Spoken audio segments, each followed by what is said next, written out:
Assalamualaikum warahmatullahi wabarakatuh. Selamat pagi kelas 11. Pada pagi hari ini semoga kalian masih sehat-sehat selalu dan tetap menjalankan protokol kesehatan di mana saja.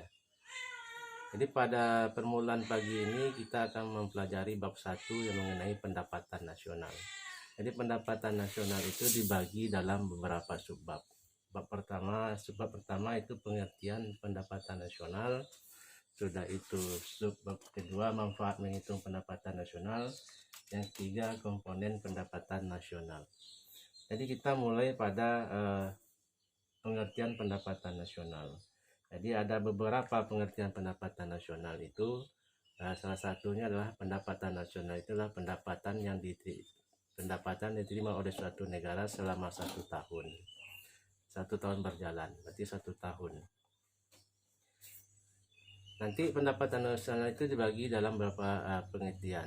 Ada namanya PDB, PNB, ENP, NI, sudah itu DI. Nanti kita pelajari lebih dalam sesudah masalah ini.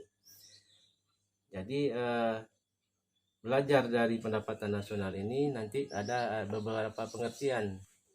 Jadi salah satunya yang Bapak sebutkan tadi yaitu pendapatan nasional adalah pendapatan yang diterima oleh suatu negara selama 1 tahun. Nanti ada lagi pengertian PDB, ENP itu nanti kita terangkan kemudian. Setelah itu ada manfaat menghitung pendapatan nasional. Jadi sebelum kita mencari pendapatan nasional, apa manfaatnya bagi kita? Jadi salah satunya adalah digunakan sebagai perkembangan pembanding perekonomian antara suatu negara.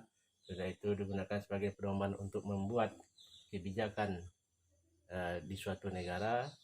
Setelah itu digunakan untuk membandingkan pendapatan negara lain dengan negara kita. Sesudah itu yang terakhir kita masuk bab komponen pendapatan nasional. Ada beberapa komponen pendapatan nasional.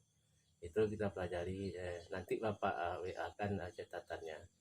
Jadi bagi siapa yang melihat video ini, Bapak kasih kuis apakah pengertian pendapatan nasional.